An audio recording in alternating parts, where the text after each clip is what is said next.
Hi friends. आज हम लोग पढ़ेंगे आर प्रोग्रामिंग का और एक तो package DPLYR। DPLYR is an essential library package for any R user dealing with data wrangling, making it easier to clean, transform, and summarize data effectively. DPLYR হলো একটি ইউজার ফ্রেন্ডলি এবং powerful আর package যেটা design করা হয়েছে data manipulation এবং transformation করার জন্য। এটি প্রোভাইড করে একগুচ্ছ ফাংশনস যাকে আমরা ভার্ব বলি। এই ভার্ব অ্যালাউ করে আমাদের কোনো টেবুলার ডেটার উপর খুবই এফেক্টিভলি আমরা অনেক রকম কাজ করতে পারি। কি কি কাজ করতে পারি সেটা এবার আমি দেখাবো। তার আগে আপনাদের একটা জিনিস দেখিয়ে রাখি। এইটা হচ্ছে একটা পিপ। এটা কী করে? Allows chaining of multiple operation for better readability. এটা আমি এরপরে কোড করার সময়, কোডিংয়ের সময় এই সিনট্যাক্সটা আমি ইউজ করব, তাই প্রথমে দেখিয়ে রাখলাম। তো চলুন কিছু কোডিং করে দেখানো যাক, আপনারা বুঝতে পারবেন। তো তার আগে আপনাদের কাছে আমার একটা রিকোয়েস্ট, যদি আমার পড়ানোটা আপনাদের ভালো লাগছে তাহলে অতি অবশ্যই আমার চ্যানেলটা সাবস্ক্রাইব করে দেবেন, বন্ধুদের সাথে ভিডিওটা শেয়ার করবেন আর লাইক করবেন। আর যদি ভালো না লাগছে, কেন ভালো লাগছে না সেটা কমেন্ট বক্সে কমেন্ট করে দেবেন। তবে ডিসলাইকটা করবেন না, অনেক কষ্ট করে ভিডিওটা বানাই তো, মোটিভেশনের দরকার পড়ে। তবে চ্যানেলটা সাবস্ক্রাইব করে রাখলে খুবই সুবিধা হয়। তো চলুন একটা কোডিং করে দেখাই। কোডিং আমি প্রথমেই করে রেখেছি, তাই আর নতুনভাবে করছি না, কিন্তু আপনাদের বুঝিয়ে দেবো। এইখান থেকে কপি পেস্ট করে আপনাদের দেখাই। দেখুন এটা কি আছে। তার আগে এইটা একটু কপি পেস্ট করে দিই, তাহলে আপনাদের সুবিধা হবে।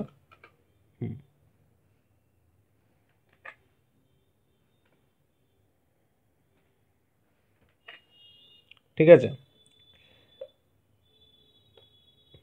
রান করি। হ্যাঁ, এখানে কি হচ্ছে আপনাদের বলি। দেখুন, ফিল্টারিং রোজ। এখানে আমি একটি রোকে ফিল্টার করব এবং তার জন্য কিছু কন্ডিশন দিয়েছি। কি কন্ডিশন দিয়েছি না, এ প্রোডাক্টের রোটাকে আমি শো করব। তার জন্য কী করলাম, ফিল্টার ডেটা নামে একটা ভেরিয়েবল নিলাম, তাতে সেলস ডেটাকে নিলাম। সেলস ডেটা মানে আমার এই যে এই ডেটা সেটটাকে নিলাম, সেই ডেটা সেটটাকে নিয়ে তার মধ্যে পিপিং সিনট্যাক্সটা ইউজ করে তার মধ্যে ফিল্টার ফাংশন লাগালাম। সেখানে প্রোডাক্ট ইকুয়াল টু এ করলাম, মানে এ প্রোডাক্টের যে ভ্যালুগুলো আছে সেগুলো আউটপুটে শো হবে। তারপর প্রিন্ট করে দিলাম। দেখুন অ্যান্সার, দেখুন আপনাদের অ্যান্সার দেখিয়ে দিচ্ছি। এই দেখুন, শুধু এ প্রোডাক্টের ভ্যালুগুলো, এ প্রোডাক্টের সবগুলো কলাম, এ প্রোডাক্টের সবগুলো কলাম এখানে শো হয়ে গেছে। মান্থ, জানুয়ারিতে কত সেলস হয়েছে, ফেব্রুয়ারিতে কত সেলস হয়েছে, মেতে কত সেলস হয়েছে দেখিয়ে দিলাম।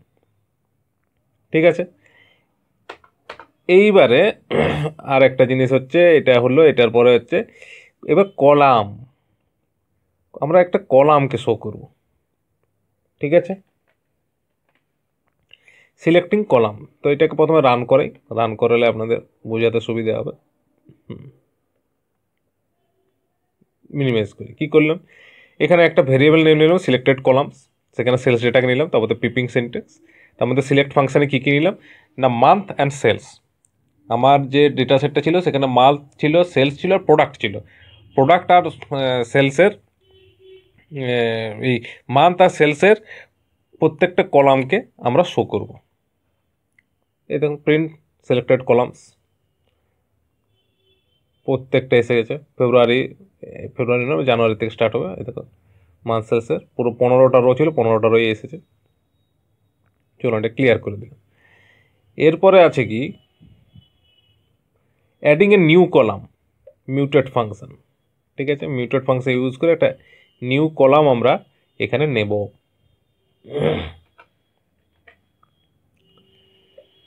তার জন্য কি করলাম, প্রথমে রান করেই, তারপর আপনাদের বুঝতে সুবিধা হবে। দেখুন এখানে নিউ কলাম আছে বোনাস। বোনাসটা কীভাবে ক্যালকুলেশন করছে সেটা দেখাচ্ছে। ক্লিয়ার করে ফেললাম ভুলবশত, ক্ষমা করবেন। তো দেখুন এখানে একটা সেলস উইথ বোনাস, একটা নতুন ইয়ে নিলাম, কি বলে, ভেরিয়েবল নিলাম। ভেরিয়েবলটা কি না, সেলস ডেটা। সেলস ডেটা পিপিং ইয়ে সিনট্যাক্স, তেমন মিউটেড ফাংশন ইউজ করলাম, সেখানে বোনাস নাম দিলাম। বোনাসটা কি হিসাবে দেবে না সেলস ইন্টু 0.10, 10%, সেলস ভ্যালু 10% আমি বোনাস দেবো। এবার প্রিন্টেড সেলস উইথ বোনাস, ঠিক আছে, সেলস উইথ বোনাস ফিল্ডে প্রিন্ট হবে। এই দেখুন এখানে বোনাস চলে এসছে আগে, বোনাস দেখুন 10% এসছে। এখানে নতুন বোনাস একটা আমরা নিলাম আর কি, একটা নতুন ফিল্ড নিলাম, সেটা হচ্ছে বোনাস। এরপরে সামারাইজিং ডেটা। সামারাইজিং ডেটাতে কি আছে?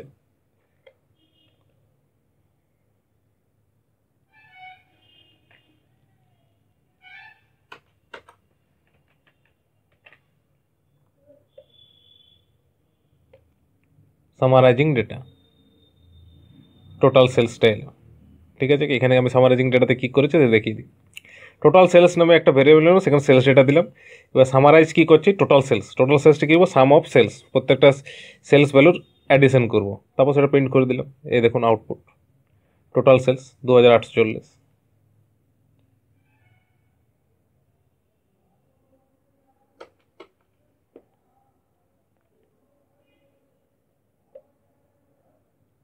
Grouping and aggregation.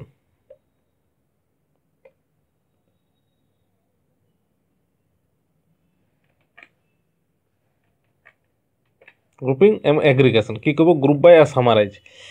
এখানে ধরুন দুটো একসঙ্গে, আমি আগে আউটপুটটা দেখাই তারপরে। এখানে কি হচ্ছে, এ প্রোডাক্টের টোটাল সেলস, বি প্রোডাক্টের টোটাল সেল আর সি প্রোডাক্টের টোটাল সেলস একসঙ্গে এসছে। এখানে কি হচ্ছে, এখানে আমি গ্রুপ করছি কিসের, প্রোডাক্টের, আর সামারাইজ কী করছি, total sales, sums of all sales, তারপর সেটাকে প্রিন্ট করে দিচ্ছি। এখানে দেখো দুটি পিপিং সিনটেক্স আছে, ঠিক আছে, এই সিনটেক্সটা ইউজ করে আমরা কাজ করছি। এখানে ধরুন দুটো আউটপুট আসছে, মাল্টিপলও করা যায়, ঠিক আছে। এই দেখুন এবার আছে কম্বাইনিং মাল্টিপল অপারেশন। এখানে পিপ সিনটেক্সটা আপনার একের বেশিবার ইউজ হয়েছে, 3বার ইউজ হয়েছে। তো চলুন এটাকে রান করি, ক্লিয়ার করি, দিয়ে রান করি। প্রোডাক্ট আর এভারেজ সেল, সি প্রোডাক্ট তার এভারেজ সেল 250, এ প্রোডাক্টের এভারেজ সেল 180, বি প্রোডাক্টে 138। কীভাবে হলো সেটা আপনাদের বুঝিয়ে দিই।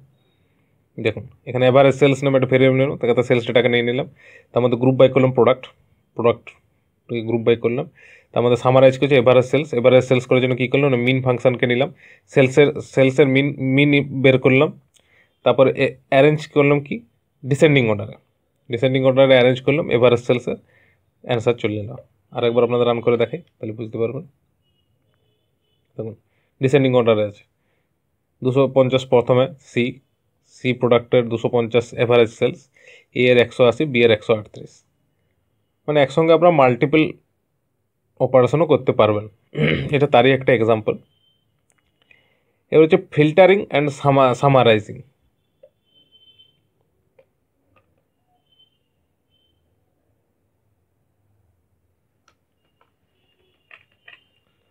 ফিল্টারিং অ্যান্ড সামারাইজিং রান করি, টোটাল সেলস চলে এসছে। ফেব্রুয়ারি মাসের সেলস বার করবো, ফেব্রুয়ারি সেলস, তার সেলস ডেটা নিলাম, তার মধ্যে ফিল্টার করছি কি, মান্থ ইকুয়াল টু ফেব্রুয়ারি, মানে শুধুমাত্র ফেব্রুয়ারি মাসেরই সেলসের ভ্যালুগুলো নেবো আমরা, তার জন্য মান্থ মেনশন করে দিলাম।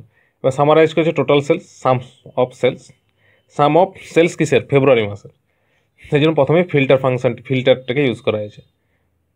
আপনারা চাইলে এখানে দেখিয়ে দিচ্ছি আপনাদের 470 অ্যান্সার ফেব্রুয়ারি মাসের টোটাল সেলসে। তো এখানে এটাকে রান করে একবার দেখি, ফেব্রুয়ারি মাসের শুধু তো সেলস ডেটা দেখুন, শুধু ফেব্রুয়ারি মাসের ভ্যালু দেখবো। প্রথম ফেব্রুয়ারি মাসে 150, তারপরের মধ্যে 100, 150, 100, 250, আর তারপরটা হচ্ছে 220, 250, 220তে হচ্ছে 470 অ্যান্সার এসছে, ঠিকঠাক। এরপরে হচ্ছে কাউন্টিং রোজ। ঠিক আছে, এটা দেখিয়ে দিচ্ছি, এটাই শেষ, এই ভিডিওটা বেশি বড় হবে না। কাউন্টিং রোজ, এই দেখুন নাম্বার অফ কাউন্ট, এর কটা ইয়ে আছে, কি বলে, রো আছে 5টা, বি এরও 5টা, সি এরও 5টা। এটা সিম্পল একটা function, count function. Product count, sales ডেটার প্রোডাক্ট কাউন্ট করবো, কাউন্ট অফ প্রোডাক্টস, প্রিন্ট। বুঝতে পারলেন? তো ঠিক আছে, এই ভিডিওটা এর থেকে বেশি কিছু বড় হবে না, কিন্তু ইম্পর্টেন্ট, ডিপিএলওয়াই একটা আমাদের কাজে লাগে খুব। তো আমার পড়ানোটা যদি ভালো লাগে অতি অবশ্যই চ্যানেলটা সাবস্ক্রাইব করবেন, ভিডিওটা বন্ধুদের সাথে শেয়ার করে দেবেন, আর চ্যানেলটা এই ভিডিওটা লাইক করে দেবেন, আর ডেসক্রিপশন লিঙ্কে ফেসবুক পেজটা দিয়ে রাখবো, সেটাতে ক্লিক করে রাখবেন, তাহলে ভবিষ্যতে সুবিধা হবে। কেমন? চলুন, থ্যাংক ইউ অ্যান্ড বাই।